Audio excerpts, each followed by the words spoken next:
Euskal Herriaren bihotzean, mendi garaien artean, aizkorriren maldan, bada leku berezi bat, urak eta naturak bere indarrez arkaitz arrautzean landua.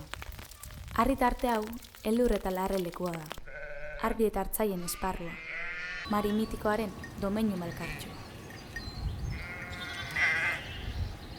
Hemen, 1969ko zapatu batez, oinatiko hartzain batek, Rodrigo baltzategi baserriko semeak, aurkikuntza harrigarria egin zuen.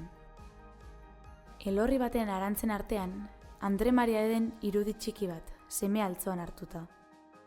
Arantzan zu, galdetu zion bere harriduran hartzainak ama berkinari, eta ordutik lekuak izena du, Arantzazu.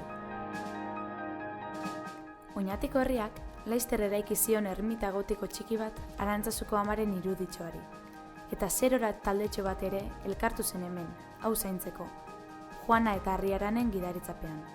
Baina Andre Mariaren oinetara, Gipuzkoatik eta Euskal Herri osotik otoitzan zetorren erromes korronteari harrera egiteko, laizter frantziskotarrak heldu ziren Arantzazura, eta bertan santutegi handia eta komentu bat eraiki zituzten.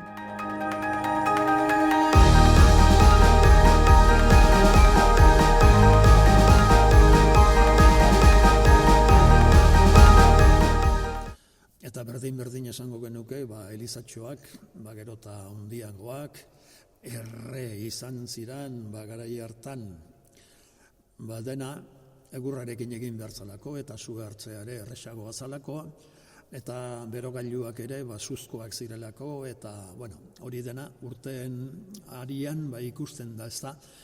Eta gero, azkenetan, hauxe daukagu.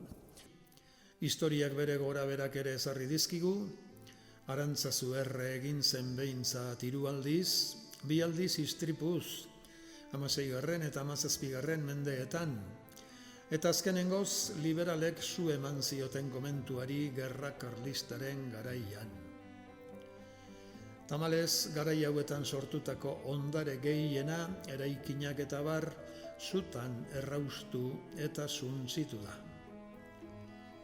Baina Andre Mariaren iruditxoa beti salbatu izan da, eta hau hartuta fraileak beti itzuli dira Arantzazura, eta fededunen laguntzarekin beti bir sortu da santutegia, aurrekoen hondakinen gainean, eta Arantzazun kultura berriz loratu da. Arantzazu Euskaldunen fedearen santutegi nagusienetako bat ez ezik, Euskal kulturaren zentru eta sorburu maiteenetako bat izan da beti. Arantzazu bere historiaren 5 mende luzeetan zehar asko aldatuz joan da, frantziskotarren eta garai bakoitzaren eraginpean. Baina 20. mendearen hasieran bere eraldaketa sakonena ezagutu zuen, frantziskotarrek ama berkinari basilika berri bat eraikitzeko ideiarekin batera. Arantzazu es un lugar único y la arquitectura de la basílica es también única. Y es única porque es original, porque está apoyada en el propio lugar, se hace uno con el lugar, crece sobre las propias escarpaduras y el lugar, incluso sus elementos figurativos y constructivos toman referencias del propio lugar. Arantzazu es un lugar de peregrinación. A Arantzazu se llega caminando.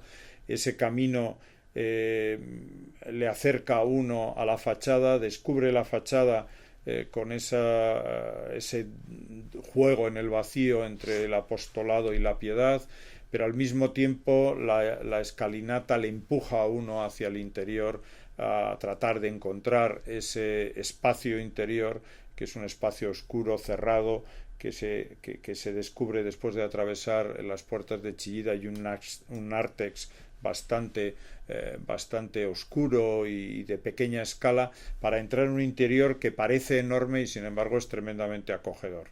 Arantzazu realmente hacen de ello una pieza singular y única en la historia de la arquitectura moderna.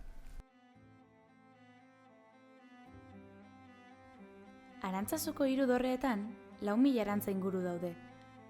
Eta bere egunean, diamante itxurako pieza bakoitzak 500 peseta balio izan zituen.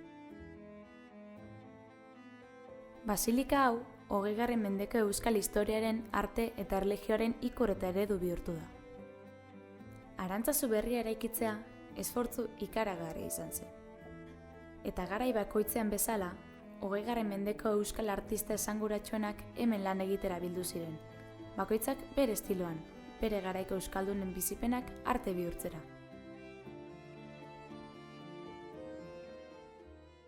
Halako zabalkunde horretara agertu ziren artista multzo bat oso interesgarria.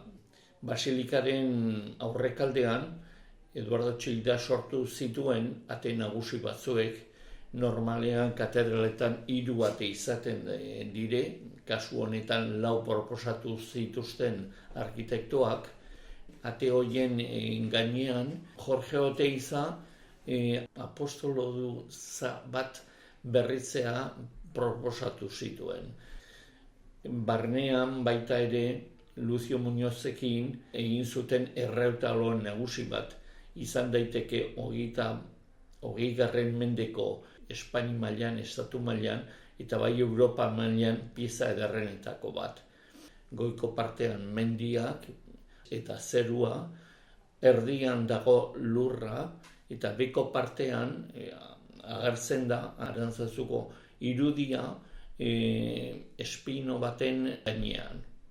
Álvarez de Ulate, Parailia, beiretak edo bidira batzuek sortu zituen goian, beko kriptan, Nestor Masterretxeak, beste ziklo bat pintura muralekin egin zituen. Vatikanoaren debeko aginduagatik, Jorge Oteizaren apostolo ezagunak 16 urtez bide ertzean botata egon ziren. Baina Arantzazuko ondare baliotsuena bertako santutegiko liburutegian salbatu da. Bere apal eta artxiboetan, mendez mende pilatu dira era guztietako liburu, dokumentu eta idatziak, teologia eta filosofiako lanak, historikoak, liturgi liburu mordoa, fraideen eskuinskribuak eta inkunable bilduma garrantzitsu bat. Hemen ospatu ziren 1959an Euskaltzaindiaren biltzar garrantzitsu bat eta 1968an Euskara Batuaren sorrera erabakiko zuen batzarra historikoa. Arantzazuko fraide ezagun askoren izenak idatzita daude euskal kulturaren liburuetan. Salvatore Michelena, Gandiaga poeta, Villasante Euskaltzaindiako lehendakaria, Nikola Segurola bezalako bertsolariak, Peio Zabala eguraldiaren frailea, eta oraintxo arte gure artean izan dugun Iñaki Beristain mina, kazetari, predikari eta komunikatzaile aparta. Arantzazuk eman duen artea hitz egitean, musika ere aipatu behar da. Mendigain honetan entzungo ziren lehenengo soinuak, fraideen melodia gregorianoak izango ziren, latinez. Eta pixkanaka, Arantzazuko musika eskola txikia sortuko zuten fraideek. Hala ere, Arantzazu ez da bakarrik ondare historikoaren gordailu zahar edo museo bat. Gaur egungo kulturaren erritmora moldatzeko gune eta erakunde propioak ditu. Gune hau, Gandiaga Topagunea Kultur Zentroa da. Eraikin harrigarri hau, Arantzazuko betiko kulturak eta gaurko kultura berriak topo eta elkarrizketa egiten duten lekua da. Azken finean, Arantzazu dena artelan baten inguruan sortu zen. Andre Mariaren eskultura txikiaren inguruan eta natura ederraren erdian. Arantzazu benetako mirari bat da. Mendigoiko haitz arte basati honetan, natura garbi eta malkartxo honen erdian, euskal kulturaren iturburu eta lantegi harrigarri bat sortu duena. Arantzazu eta bere euskal ondarea beti egongo dira hemen zuen zain. Arkaitz handi hauenan gainean, leku berezita maitatu honetan, Aizkorriren magalean, Euskal Herriaren bihotzean.